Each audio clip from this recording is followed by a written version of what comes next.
Hello friends, welcome to Riya's Kitchen Vibes. ഇന്ന് തയ്യാറാക്കാൻ പോകുന്നത് ഒരു ചായയാണ്. ചായ ഉണ്ടാക്കാനായിട്ട് എല്ലാവർക്കും അറിയാം, പക്ഷേ ഇത് കുറച്ച് സ്പെഷ്യൽ ആയിട്ടുള്ള ഒരു ചായ. അപ്പോൾ ഇതെങ്ങനെ തയ്യാറാക്കി എടുക്കുന്നതെന്ന് നോക്കാം. 2 ഗ്ലാസ് ചായയുടെ അളവാണ് കാണിക്കാൻ പോകുന്നത്. അതിനുവേണ്ടി ഒരു പാത്രത്തിലേക്ക് 1/4 കപ്പ് വെള്ളം ഒഴിച്ചു കൊടുക്കാം. ഒരു ചെറിയ കഷ്ണം ഇഞ്ചി ചതച്ചത് ചേർത്ത് കൊടുക്കാം. ചെറുതായിട്ടൊന്ന് ചതച്ചെടുത്താൽ മതിയേ. ചെറിയ കഷ്ണം പട്ട, 2 ഏലക്ക ചതച്ചത്, 2 കുരുമുളക് ചതച്ചത്, 3 ഗ്രാമ്പൂ, ഇത്രയുമാണ് ചേർത്ത് കൊടുത്തിരിക്കുന്നത്. ഇനി ഇതെല്ലാം കൂടെ കിടന്ന് നന്നായിട്ടൊന്ന് തിളച്ചു വരണം. നിങ്ങൾക്ക് മസാലയുടെ ഫ്ലേവർ നന്നായിട്ട് വേണമെങ്കിൽ ഇതെല്ലാം കൂടെ നന്നായിട്ടൊന്ന് ചതച്ച് ചേർക്കണേ. ഇപ്പൊ ഇത് തിളയ്ക്കാനായിട്ട് തുടങ്ങിയിട്ടുണ്ട്. ഇതിലേക്ക് 2 ടേബിൾ സ്പൂൺ തേയിലപ്പൊടി ഇട്ട് കൊടുക്കാം. ഞാൻ ഒരുപാട് സ്ട്രോങ് ആയിട്ടുള്ള ചായ അല്ല ഇപ്പൊ ഉണ്ടാക്കുന്നത്. നിങ്ങൾക്ക് കുറച്ചുകൂടെ സ്ട്രോങ് ചായ വേണമെന്നുണ്ടെങ്കിൽ ചായപ്പൊടി കൂടുതൽ ചേർത്തോണേ. ഇപ്പൊ ഇത് തിളച്ചു വന്നിട്ടുണ്ട്.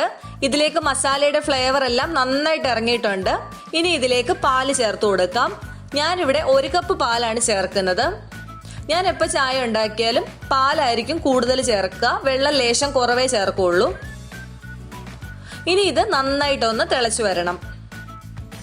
വീട്ടിൽ ഗസ്റ്റ് ഒക്കെ വരുമ്പോൾ സ്പെഷ്യലായിട്ട് കൊടുക്കാൻ പറ്റുന്ന ഒരു ചായയാണിത്. നമുക്ക് നല്ല ക്ഷീണമുള്ള ദിവസങ്ങളിലും ഇതൊന്ന് കുടിച്ചാൽ നല്ലൊരു ഉണർവായിരിക്കും. ഈ സമയത്ത് ഇതിലേക്ക് പഞ്ചസാര ചേർത്ത് കൊടുക്കാം.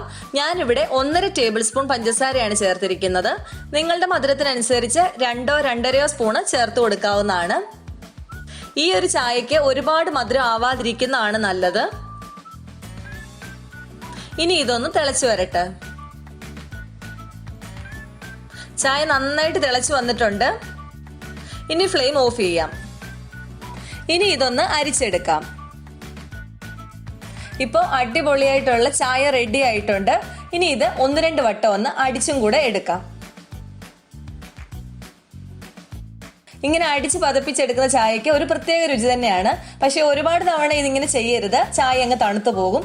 ഈ ചായ ചൂടോടെ തന്നെ കുടിക്കുന്നതാണ് രുചി. ഇനി ഗ്ലാസ്സിലേക്ക് മാറ്റാം. ഇപ്പൊ സൂപ്പർ ടേസ്റ്റിലുള്ള ചായ റെഡി ആയിട്ടുണ്ട്. നിങ്ങൾ എല്ലാവരും ചായ തയ്യാറാക്കുന്നവരാണ്, പക്ഷെ ഈ രീതിയിൽ നിങ്ങൾ ചെയ്തിട്ടില്ലെങ്കിൽ ഒന്ന് ട്രൈ ചെയ്ത് നോക്കൂ. നിങ്ങൾക്ക് എല്ലാവർക്കും ഇഷ്ടപ്പെടും. ഫീഡ്ബാക്ക് അറിയിക്കണേ. അപ്പോൾ ഇന്നത്തെ റെസിപ്പി എല്ലാവർക്കും ഇഷ്ടമായെന്ന് വിചാരിക്കുന്നു. ഇഷ്ടമായെങ്കിൽ ലൈക്ക് ചെയ്യുക, കമൻറ്റ് ചെയ്യുക, ഷെയർ ചെയ്യുക. പിന്നെ നമ്മളുടെ ചാനൽ ആരെങ്കിലും സബ്സ്ക്രൈബ് ചെയ്തിട്ടില്ലെങ്കിൽ പ്ലീസ് സബ്സ്ക്രൈബ്. ഇനി ഒരു അടിപൊളി ഡിഷുമായിട്ട് നമുക്ക് കാണാം. Thanks for watching.